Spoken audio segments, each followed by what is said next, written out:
las tormentas salen en la Biblia, tanto como en el Nuevo como en el Antiguo Testamento. Por eso el título de hoy, ¿no? Que dice la palabra esta, spoiler, las tormentas van a llegar. ¿Qué es spoiler? Eso lo vimos hace unas semanas. Revelar algo antes de que suceda, como revelar el final de una película o algo así, pues eso. Que lo sepáis, que las tormentas van a llegar.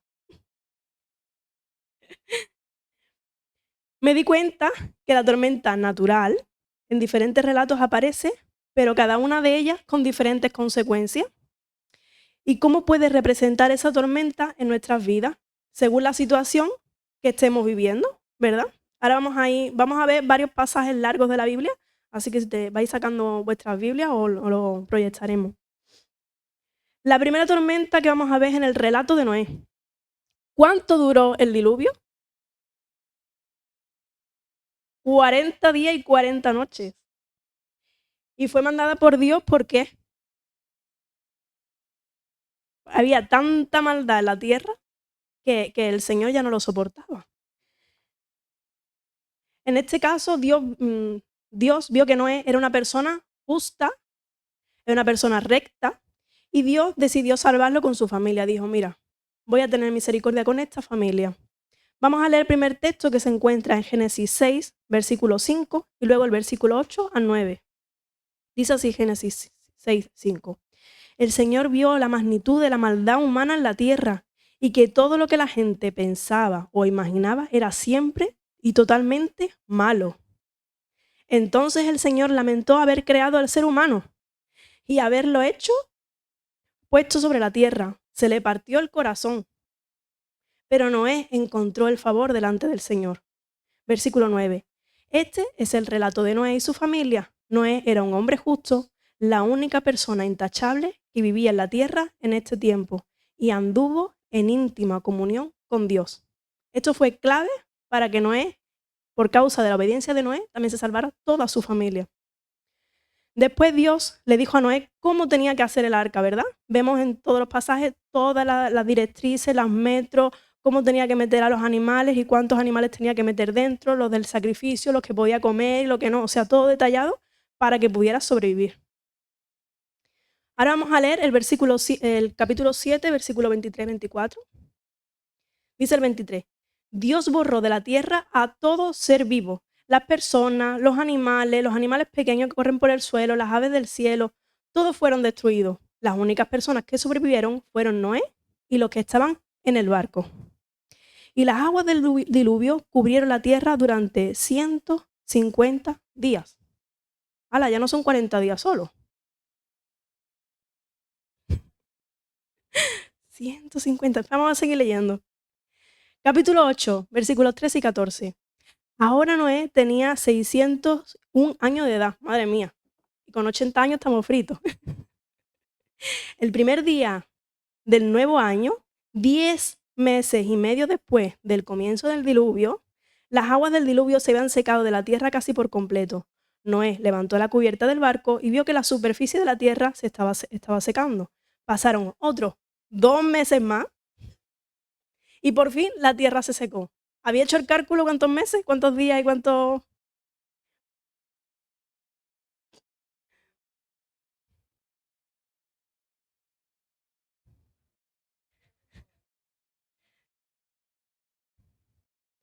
¿Sabéis cuánto tiempo pasó desde que empezó a llover? 1 año. 1 año pasó. Desde que empezó el diluvio hasta que pudieron salir, 1 año tuvieron que permanecer en el arca. Lo que me llama la atención, meditando en esta tormenta, es que Noé era una persona justa para Dios, ¿verdad? Una persona íntegra, que Dios aprobaba por su fe y por su comunión que tenían con él, una relación íntima de comunión y el amor que se sentían. Y no solo Dios le salvó a él, sino que por su obediencia salvó a toda su familia, ¿verdad? Pero pensaba que eso no le hizo librarse de la tormenta. Noé tuvo que vivirla y soportarla. Y además, esperar con mucha paciencia para poder salir. O sea, imaginaros, 40 días, mes y medio, que paró de llover. Él tuvo que esperar casi 1 año para poder salir del arca. La convivencia, la peste animal, madre mía, madre mía. Vamos a ver la segunda tormenta. Este texto es más largo. La historia que más le gusta a mi hijo David, la de Jonás y la ballena. Pone que es un pez, pero mi niño es una ballena. Vamos a leer Jonás capítulo 1. El Señor le dijo el siguiente mensaje a Jonás, hijo de Amitai: levántate y ve a la gran ciudad de Nínive, pronuncia mi juicio contra ella, porque he visto lo perversa que es su gente. Entonces Jonás se levantó y se fue en dirección contraria para huir del Señor. Mira qué listo. Descendió al puerto de Jope, donde encontró un barco que partía a Tarsis, pagó su pasaje, subió a bordo, se embarcó rumbo a Tarsis con la esperanza de escapar del Señor. No tenía mucho dedo de frente Jonás, ¿eh? Ahora bien, el Señor mandó un poderoso viento sobre el mar, el cual desató una violenta tempestad que avanzaba con despedazar el barco. Temiendo por sus vidas, los desesperados marineros pedían ayuda a sus dioses y lanzaban la carga por la borda para aligerar el barco. Todo esto sucedía mientras Jonás dormía profundamente en la bodega del barco. Se quería escapar, trae maldición y encima se queda dormido. Entonces la tripulación echó suertes para ver quién había ofendido a los dioses y causado tan terrible tempestad. Cuando lo hicieron, la suerte señaló a Jonás como el culpable. Así que los marineros le reclamaron: ¿por qué nos ha venido esta espantosa tormenta? ¿Quién eres? ¿En qué trabajas? ¿De qué país eres? ¿Cuál es tu nacionalidad? Soy hebreo, contestó Jonás, y temo al Señor, Dios del cielo, quien hizo el mar y la tierra. Los marineros se aterraron al escuchar esto, porque Jonás ya les había contado que huía del Señor. ¡Ay, ¿por qué lo hiciste?, gimieron. Como la tormenta seguía empeorando, le preguntaron: ¿qué debemos hacer contigo para detener esta tempestad? Échenme al mar, contestó Jonás, y volverá la calma. Yo sé que soy el único culpable de esta terrible tormenta. Sin embargo, los marineros remaron con más fuerza para llevar el barco a tierra, pero la tempestad era tan violenta que no lo lograron. Entonces clamaron al Señor, Dios de Jonás: oh Señor, le rogamos, no nos dejen morir por el pecado de este hombre, no nos hagas responsables de su muerte. Oh Señor, has enviado esta tormenta sobre él y solo tú sabes por qué. Versículo 15. Entonces los marineros tomaron a Jonás y lo lanzaron al mar embravecido, y al instante se detuvo la tempestad. Los marineros se quedaron asombrados por el gran poder del Señor, le ofrecieron sacrificio y prometieron servirle. Entretanto, el Señor había provisto que un gran pez se tragara a Jonás, y Jonás estuvo dentro del pez durante 3 días y 3 noches. Había enterado, ¿no? Después, Jonás, en ese proceso de espera dentro del pez, se arrepiente por lo que había hecho. No sé si os acordáis del texto, ¿no? Porque sabe que no puede escapar del Señor, él no podía huir de Dios. Dios lo iba a buscar, ¿no? Y al final hace lo que el Señor le pide. Dice el capítulo 3, el versículo 1. El Señor habló por segunda vez a Jonás: levántate y ve a la gran ciudad de Nínive y entrega el mensaje que te he dado. Esta vez Jonás obedeció el mandato. No se arriesgaba, porque si le ha mandado una tempestad y un pez que se lo comiera, pues habrá escarmentado. Y fue a Nínive, una ciudad tan grande que tomaba 3 días recorrerla toda. Imaginaros, caminando 3 días para poder recorrerla. En aquella época era una ciudad muy grande. Versículo 10 del capítulo 3. Cuando Dios vio lo que habían hecho y cómo habían abandonado sus malos caminos, cambió de parecer y no llevó a cabo la destrucción con los que la habían amenazado. O sea, el pueblo se arrepintió de sus pecados y el Señor dijo: mira, pues no habrá condenación con este pueblo, a través del mensaje de Jonás. En el caso de Jonás, por su desobediencia, por no cumplir lo que el Señor le había mandado, que era dar el mensaje de salvación a Nínive, o sea, por orgullo, no quería ir. Él no quería ir simplemente por orgullo. Por ese pecado, Dios le mandó pasar por una tormenta. Y esa tormenta no solo le afectó a él. ¿A quién le afectó? A todos los que estaban con él también en el barco. El pecado no solo te afecta a ti, sino a los que están a tu alrededor. Tenían tanto miedo que temían por su propia vida. Hasta que Jonás no reconoció su pecado, la tormenta no se paró. Cuando conocemos a Dios y no hacemos su voluntad, nuestro pecado también afecta a los demás. Esto es muy importante. Una vez que ya conocemos la verdad, tenemos una responsabilidad. El último pasaje que vamos a ver, un pasaje muy importante de Jesús con sus discípulos, otra tormenta. Marcos capítulo 4, del 35 al 41. Ahora haremos un repaso de todo. El primero, Noé tuvo que soportar la tormenta por culpa de la maldad de los demás. En el caso de Jonás, los demás la pasaron por culpa de él. Y también él mismo. Y en este caso vamos a ver de quién es la culpa esto. Marcos capítulo 4 del 35 al 41.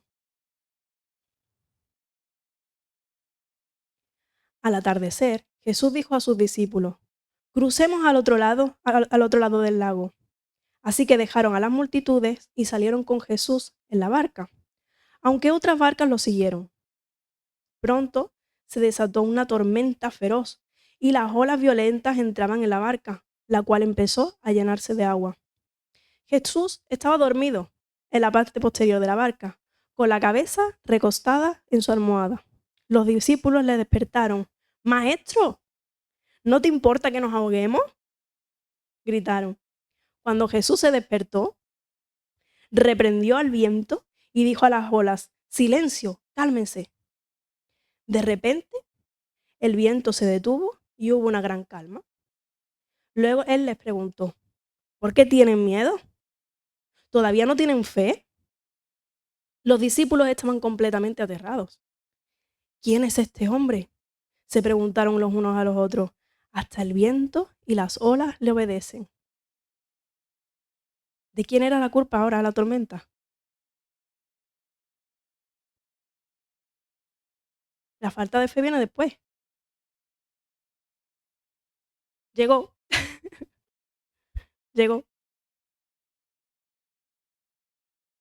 Muchas veces intentamos buscarle el porqué de muchas situaciones y la vida es así. Hay veces que llegan tormentas, pero tenemos que estar preparados.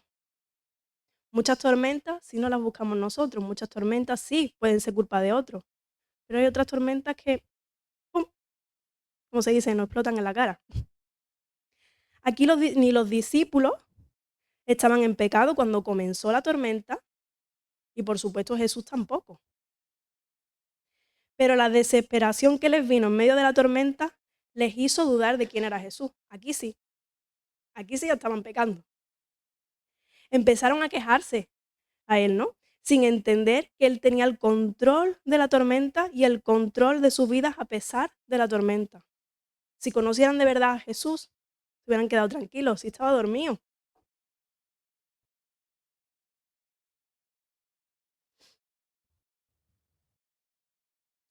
En estos tres relatos hay varias cosas en común, y no solo en la tormenta, sino que Dios tiene el control de cada tormenta que viene a nuestra vida, si confiamos en Él, y Él tiene el control de nuestra vida.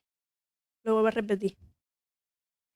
Dios tiene el control de cada una de nuestras tormentas si confiamos en Él y le depositamos el control de nuestra vida. Muchas veces queremos batallar y pelear contra la tormenta, como hacían los marineros. En el caso de Noé, como he vuelto a decir, la tormenta llegó a causa del pecado de la humanidad, pero las consecuencias de ese pecado le llegaron a Noé, y no solo 40 días ni 40 noches, sino que las consecuencias del pecado de la humanidad las soportaron durante un año. Durante un año, esas consecuencias. Esta tormenta sirvió para darle una nueva oportunidad a la humanidad, ¿verdad? Por el ejemplo de Noé. En Jonás se buscó su propia tormenta por querer hacer su propia voluntad. No, mira, encárgate tú, Señor, que yo me voy. Él no quería hacer lo que el Señor le mandaba por orgullo. O sea, aquí la esencia es el orgullo y por egoísmo. Y aún así, no sé si habéis leído la historia, después de que la ciudad de Nínive se arrepiente, él sigue con su razón delante del Señor en el último capítulo, ¿vale? Si yo lo he hecho porque yo sabía que tú ya los ibas a perdonar. Eso es más o menos el resumen. Se justifica al final del libro diciendo que de todas maneras el Señor iba a hacer su voluntad, que para qué él estaba él. Ni la tormenta, ni 3 días la ballena, ni viendo el milagro de conversión de miles de personas y el arrepentimiento de esa ciudad tan grande, a través del propio mensaje que él transmitió, hizo que Jonás cambiara su corazón.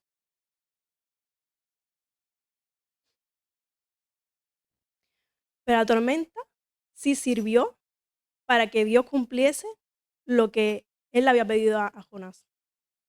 Sí sirvió para hacer la voluntad de Dios, a pesar de Jonás, para que las personas se salvaran y se arrepintieran. En el caso de los discípulos, iban tranquilamente sirviendo al Señor en el ministerio, sirviendo a Jesús, aprendiendo, habían visto milagros, sanando enfermos, resucitando a los muertos. Madre mía, yo veo a una persona resucitar muerto y creo que puede hacerlo todo. Viendo a Dios mismo actuar todos los días. Cuando vino la tormenta de la vida, a algo que ya ellos estaban acostumbrados, porque la mayoría eran pescadores, y eso era muy común en ese lago, ese tipo de tormenta. Eso era muy común, ese tipo de tormenta, porque ese lago hace un clima ahí que constantemente tienen ese tipo de tormenta. Entonces ellos tendrían que estar acostumbrados. Dudaron de Dios y de su poder. Pero Dios puede parar cualquier tormenta milagrosa también. Se había sanado enfermos, se había perdonado pecados, se había levantado muertos. ¿Cómo no iba para la tormenta si estaba tan tranquilo? Esa tormenta sirvió para enseñarles que Jesús era Dios encarnado, con el poder y la autoridad de parar tormentas y tempestades, y que tenía dominio sobre las enfermedades, sobre la muerte y también la naturaleza.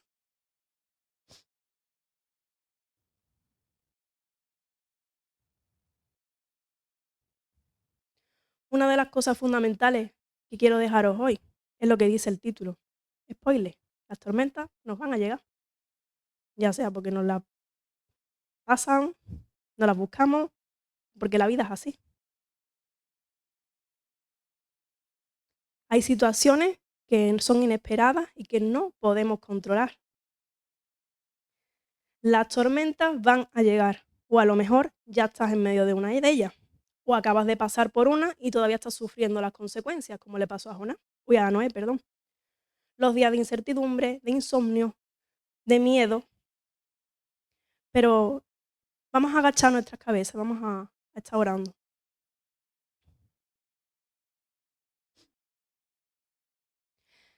El Señor te dice hoy, no temas, no tengas miedo, no te desesperes. Quédate quieto para escuchar mi voz. Yo hablo en medio de las tormentas. Lo hemos cantado en una alabanza. No temas, quédate quieto para escuchar mi voz. Yo hablo en medio de las tormentas. No vas a poder pararla. ¿Quién ha podido parar una tormenta?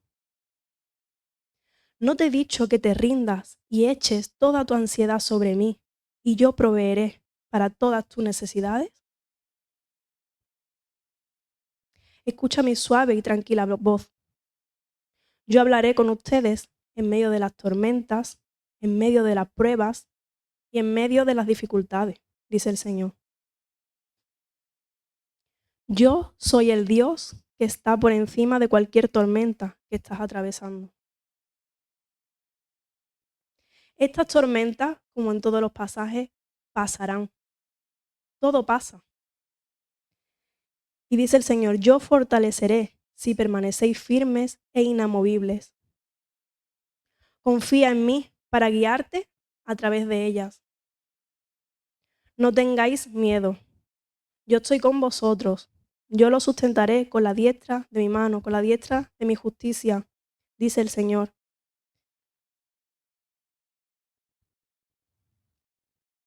Podéis abrir vuestros ojos. Si estás atravesando por alguna de las tormentas por consecuencia de la maldad, obedece al Señor, como hizo Noé. Obedece al Señor, mantente firme, porque te salvará a ti, a tu familia. Él era un hombre justo, una persona intachable que vivía en la tierra en ese tiempo y anduvo en íntima comunión con Dios. Y eso le trajo bendición para su vida. Dios te protegerá de esa tormenta y traerá bendición para ti y tu familia. Si por culpa de lo que has hecho o por cómo eres, como Jonás, estás atravesando una tormenta que también hace daño a otros, arrepiéntete porque estás a tiempo. Dios va a seguir haciendo su plan a pesar de ti. Aunque Él quiere contar contigo, Él va a seguir haciendo su plan. Pero es mejor hacerlo en obediencia, es mejor hacerlo en humildad, en sabiduría, en lealtad a Él, que con arrogancia, que con orgullo, que con egoísmo, como Jonás. Para que no tengas que pasar por la tormenta, para que no tengas que estar 3 días en una ballena, un pez, para que llegue a moldearte y al final no sirviera para nada. Y si estás en una tormenta, a pesar de que has estado viviendo con el Señor, sirviéndole al Señor Jesús, pero no entiendes por qué estás pasando por esa tormenta, confía, no tengas miedo. Él está tranquilo guardando tu vida en medio del proceso. Él tiene dominio sobre todo. Aprovecha esa tormenta, es muy importante aprovechar las tormentas, aprovechar los procesos y pregúntale, ¿para qué es esta tormenta que estoy pasando? No el por qué. Ay, ¿por qué? ¿Y por qué? ¿Y por qué? ¿Y de quién es la culpa? No. ¿Para qué estoy en medio de esto, Señor? Aprovecha la tormenta para que el Señor moldee tu corazón. Aprovecha la tormenta para mantenerte firme en la roca que es Cristo Jesús. Ora, clama y mantente fiel al Señor, porque las tormentas son parte de la vida. Pero Él promete que no estaremos solos. Y esa es nuestra esperanza. Por eso el versículo de esta mañana, vamos a volverlo a leer en Isaías 43. No tengas miedo, yo te he liberado. ¿A cuánto nos ha liberado el Señor? De tantas cosas. Te puse tu nombre y me pertenece. El Señor cuando transforma nuestra vida nos regala hasta un nombre nuevo. Cuando atravieses por las aguas, yo estaré contigo. El Señor nos dice que nos va a librar de todas las aguas. Dice, no, yo voy contigo por todas las aguas. Cuando cruces por los ríos, no te ahogarás. Él guarda tu vida. Cuando tengas que atravesar por fuego, no te quemarás. Las llamas no arderán en ti. Lo pasaremos, pero vivos, sanos y salvos. Porque yo soy el Señor tu Dios, el Santo de Israel, tu Salvador. Amén.